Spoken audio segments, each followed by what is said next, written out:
Vamos à pauta número 5, que está dando o que falar nas redes sociais, na internet. Informa o site O Antagonista que pelo menos 2 senadores receberam a ligação de Flávio Bolsonaro pedindo a retirada da assinatura no requerimento que tenta pela terceira vez criar a CPI da Lava Toga. Com o integrante do PSL, Flávio chegou a subir o tom. Mais cedo, Davi Alcolumbre, presidente do Senado, conseguiu convencer a senadora Maria do Carmo, do seu partido, o DEM, a retirar o apoio à terceira tentativa de criação da CPI da Lava Toga. Ela foi a única do partido a assinar o requerimento, a única do DEM. Com a retirada da assinatura de Maria do Carmo, o requerimento que tenta pela terceira vez instalar a CPI deixou de ter as 27 assinaturas necessárias para ser protocolado. Então tem o mínimo lá de 27 assinaturas, está havendo essa pressão nos senadores para retirarem as assinaturas. A Maria do Carmo foi a penúltima, se eu não me engano, as duas últimas foram a Maria do Carmo e a Maria do Carmo do DEM e a Mara Gabrilli do PSDB. Então a Maria do Carmo aí já tirou, só que acabou de sair a notícia também, e aí eu atualizo essa parte, que os senadores já estão dizendo, aqueles que defendem a instalação da CPI da Lava Toga, que obtiveram uma nova assinatura para compensar a retirada do apoio da Maria do Carmo do DEM de Sergipe, aliás. Só que eles não estão dizendo o nome desse senador, justamente para que o senador não seja pressionado a retirar a assinatura. Então, quer dizer, o mínimo ainda teria sido alcançado. O Alessandro Vieira, autor da solicitação da CPI, corre atrás de mais assinaturas para apresentar a proposta. Ao mesmo tempo, Davi Alcolumbre continua entrando em contato com signatários para tentar novas baixas. Nesta segunda, o coronel Tadeu confirmou no Twitter que Toffoli e Alcolumbre estariam pressionando parlamentares para tirar assinaturas da comissão. Depois, ele apagou a mensagem. Quem está acompanhando pelo YouTube está vendo o print que está circulando nas redes sociais, a conta verificada do deputado coronel Tadeu. Ele falou ali, inclusive, que a juíza Selma, senadora do PSL, foi informada de que, se não retirar a assinatura, poderá ter a cassação do seu mandato confirmada pelo TSE. Quem é que tem poder para fazer esse tipo de ameaça? De se não tirar a assinatura, vai ter a cassação confirmada no Tribunal Superior Eleitoral. É gente muito poderosa, se isso aconteceu da maneira que o coronel Tadeu colocou ali. Então o jogo é sujo mesmo. Aliás, a gente sabe, Zé Maria, que é uma tradição no Brasil, o pessoal bota nome em assinatura de CPI e depois vende a retirada da assinatura. Então tem interesses aí também desse pessoal que fica de ioiô no meio desse jogo sujo. E eu vou só complementar, Zé, já vou ler a pauta seguinte, porque é tudo a mesma pauta para a gente ter o quadro geral para poder comentar. Porque agora há pouco, o deputado Luciano Bivar, presidente nacional do PSL, partido do presidente Jair Bolsonaro, confirmou ao Antagonista que Flávio Bolsonaro está, em nome do PSL, articulando para tentar barrar a terceira tentativa de criação da CPI da Lava Toga. O filho de Bolsonaro tem ligado para colegas pedindo a retirada de assinaturas do requerimento. Abro aspas para o Luciano Bivar, presidente do partido. O Flávio é o líder do partido, ele falou isso, só que o líder, na verdade, é o Major Olímpio, tá? Quando ele pede, ele, Flávio, está respaldado em cima do partido, com certeza. Fecho aspas para o Bivar. O site perguntou se essa postura não reforça a percepção da existência de um acordão em Brasília. O Bivar respondeu, aspas, não existe acordão, existe o justo, o correto. Não existe nenhuma coligação. O que a gente quer é a governabilidade. Não adianta você ir contra os outros poderes. O PSL não tem esse sentimento. Fecho aspas. Foi o que respondeu Luciano Bivar. Perguntaram também se não é estranho o fato de logo ele, Flávio Bolsonaro, tomar a frente desse assunto no Senado, sendo que o Flávio estava sendo investigado até o Dias Toffoli suspender a investigação. Ele respondeu, não, isso não tem nada a ver com nada pessoal de nenhum membro do partido. São decisões que independem de questões pessoais desse ou daquele político. É claro que ele está protegendo também o Flávio Bolsonaro ou falando a verdade, fica aí a critério de cada um interpretar. Agora, eu não posso deixar de fazer as perguntas que eu fiz no Twitter, e obviamente sempre vem as pessoas, mas quem falou e tal, tá aqui o presidente nacional do PSL confirmando essa articulação. Então as minhas perguntas são as seguintes: o que teme o senador Flávio Bolsonaro? Quer dizer, se a CPI investigar a mesada do Toffoli, que está lá no escopo dessa CPI, o Toffoli vai derrubar a suspensão da investigação sobre o Flávio? O Toffoli tem o governo do Jair Bolsonaro e o poder legislativo na mão? São só perguntas que eu tenho que fazer, porque as declarações estão cada vez mais, como é que a gente diz? Esquivas, são sinuosas. Exatamente. Eles não vão direto Esse negócio de governabilidade, não adianta você ir contra os outros poderes e tal, tudo isso tem cheirinho de acordão. A gente aqui desconfia, a gente cobra a transparência e é isso que uma sociedade vigilante precisa fazer. Zé Maria Trindade. Olha, o senador Flávio Bolsonaro, ele a princípio estava meio tímido ali nas articulações, mas constantemente e insistentemente ele era procurado por colegas ali no plenário que estão louquinhos para descobrir o tal caminho para o Palácio do Planalto. Lembra daquela história do caminho das Índias e tal? É o que está acontecendo. E ele que me disse isso, né? Ele conversa com senadores e faz sim pleitos, leva pleitos para o presidente ou mesmo diretamente a ministros. Pede ministros para receber senadores ou quando um pleito, segundo ele, é evidentemente legal. Mas isso mostra que ele está articulando em nome do governo. É o filho do presidente da República, né? Isso ficou muito claro. Augusto, você deve conhecer aquela história de que todo jornalista ele quer alguma coisa. Alguns querem dinheiro, outros querem nomeação, ou seja, cargos no governo, e outros querem notícia. Então você, no caso o poderoso da vez, tem que dar a coisa certa para o jornalista certo.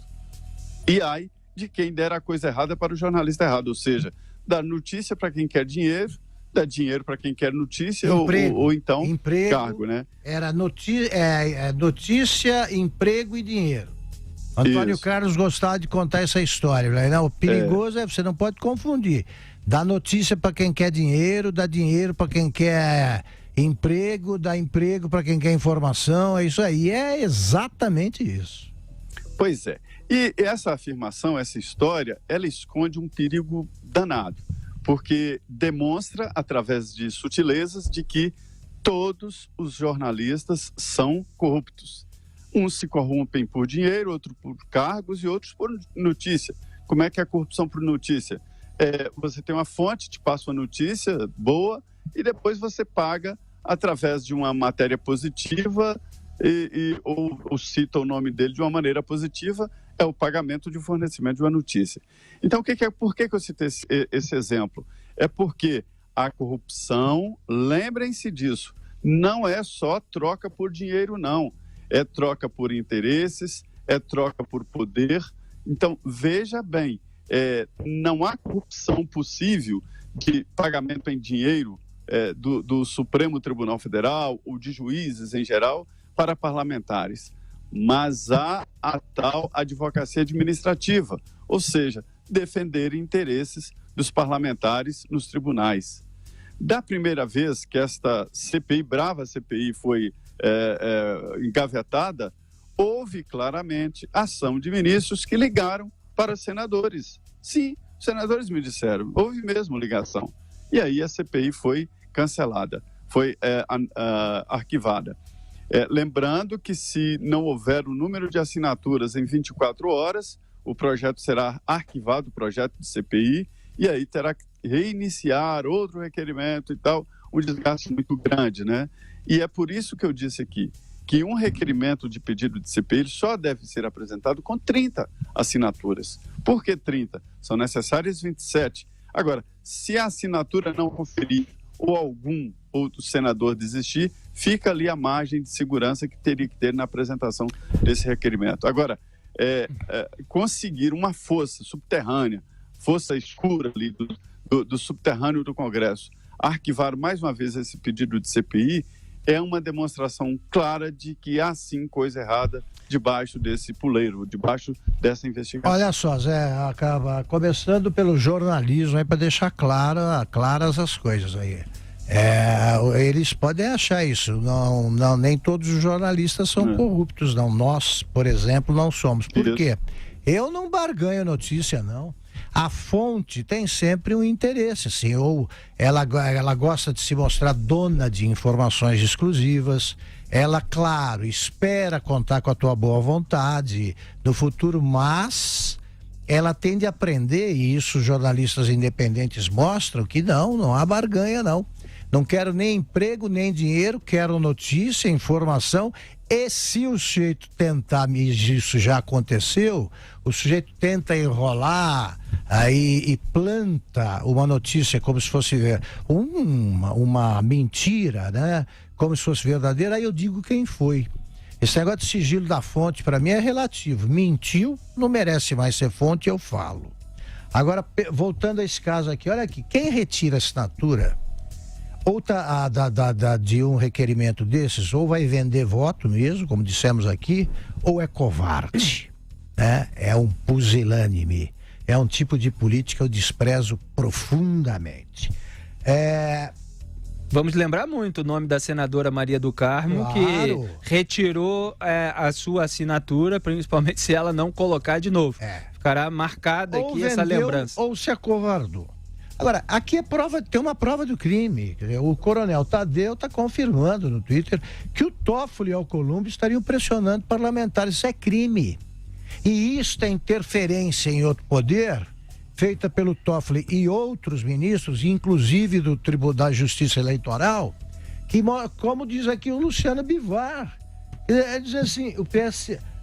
não adianta você ir contra os outros poderes, não. Eles estão atuando juntos para praticar um crime, para castrar o Senado, que é isso que está acontecendo. Isso é um absurdo.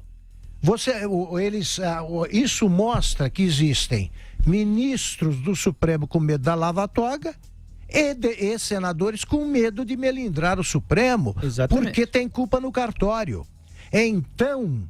É uma aliança entre corruptos do judiciário e do legislativo, o que torna muito lamentável. Aí não reclamem, não me venham com desculpas os que têm chefe e não pessoas que admiram líderes e tal, e que têm que ser escrutinados como qualquer pessoa. Torna profundamente lamentável essa ação do Flávio Bolsonaro, se ela é real. O Jair Bolsonaro foi eleito presidente da República também porque ele passou uma nítida imagem de quem combateria a corrupção a qualquer preço. É caso pessoal, sim, não há outra explicação para essa atitude do senador Flávio Bolsonaro. Por que ele precisa agradar o Supremo? Que espécie de favor ele está esperando? E mais, vou fazer uma advertência aqui que lamentavelmente será confirmada, não porque eu sou profeta, mas porque a realidade é assim. Se alguém cometeu algum crime, no Brasil pós-Lava Jato, que continua, esse crime será descoberto. Não pode adiar, pode fazer alianças que atrapalhem, mas a verdade virá à tona. Não adianta nada, isso só acaba com a imagem e depois com carreiras. Então o que eu sugiro é o seguinte, é bom olhar as coisas como as coisas são e é bom saber que o povo anseia por uma CPI da lava-toga, porque como sabem perfeitamente os senadores, há vários juízes que merecem plena desconfiança do país. Eu lembrei a palavra que eu estava procurando, Augusto, para falar das respostas evasivas. É isso que sempre deixam aquela desconfiança no ar, principalmente quando se fala em nome da governabilidade. O presidente de um partido que foi o escolhido pelo então candidato à presidência da República, Jair Bolsonaro, para se candidatar por esse partido e que teve um discurso de campanha contra o establishment. Quando você fala que você não quer enfrentar outros poderes em nome da governabilidade, você dá a entender que todos estão se tornando establishment, né? Isso é o presidente do partido falando. Eu estou aqui dirigindo minhas críticas a esse discurso, como fiz no caso da entrevista do ministro Jorge Oliveira à Cruzoé e também de declarações do indicado à PGR, Augusto Aras. São declarações que eu considero muito ruins, porque quem falava sobre a governabilidade e eles não sabem o que é preciso fazer para ter governabilidade nesse país era o Lula. Né, Augusto? É isso aí. Que praticamente nas entrelinhas estava lá justificando todos aqueles métodos espúrios para que se tivesse governabilidade. Porque o PT, para ter governabilidade, comprou parlamentares com o dinheiro do mensalão. Então pagava lá a mesada para os parlamentares aprovarem aquelas medidas propostas pelo governo. Então é preciso, claro, que dar o senso das proporções, que a gente sempre dá, a gente faz todos os alertas, todas as desconfianças, justamente para que as piores coisas não aconteçam, né? Mas quando começa a haver toda uma remodelação do discurso para defender atitudes que ficam aí sendo tomadas sem maior transparência, sem maior explicação, gerando ainda mais suspeitas, a coisa vai ficando cada vez mais grave. Olha só, falou em governabilidade, se aparece alguém para vocês falando em governabilidade, pode dar voz de prisão que ele atende. E a outra coisa, se aparecer alguém também dizendo que é preciso moderar aí as ações da Lava Jato, porque isso atrapalha o crescimento da economia do país. Também pode dar voz de prisão que eles aceitam. E outra coisa que não podia deixar de comentar, era isso que eu estava tentando lembrar, essa frase do Luciano Bivar, presidente nacional do PSL, não adianta você ir contra os outros poderes. Essa frase é frase de quem já incorporou o discurso do Toffoli, porque Dias Toffoli não é um poder do Brasil. O Brasil não é dividido entre poder executivo, poder legislativo e poder Toffoli. Não é. Ele é um ministro da atual composição, que inclui 11 ministros do Supremo Tribunal Federal, que é a mais alta corte do país, mas também não é o Poder Judiciário inteiro. Então vamos parar com essa história, que a CPI da Lava Toga, ela não está indo contra o Poder Judiciário, coisa nenhuma. Ela está investigando supostos malfeitos, para usar aquele eufemismo que a Dilma gostava de usar, de ministros do Supremo Tribunal Federal.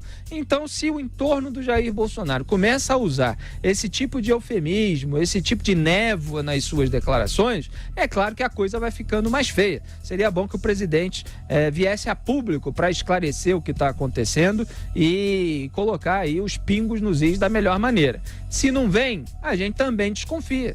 Porque por que o filho está fazendo isso em nome do partido dele? Como é que é isso? É o partido que está fazendo e o presidente não está por trás, não sabe de nada? Então é claro que ele tem que ser cobrado também. E é um adulto, é grande, está acostumado a ser cobrado. A gente cobra. A gente não fica aqui acusando crimes futuros e tal, não. Fica cobrando para que as piores coisas não aconteçam. Então cabe a ele dar satisfação, sim, à população brasileira, porque foi eleito com um discurso diferente dessas atitudes que estão sendo noticiadas. A gente faz aqui todas as ressalvas necessárias, mas não pode deixar de vigiar aquilo que está acontecendo para que o mal maior, de fato, não se concretize.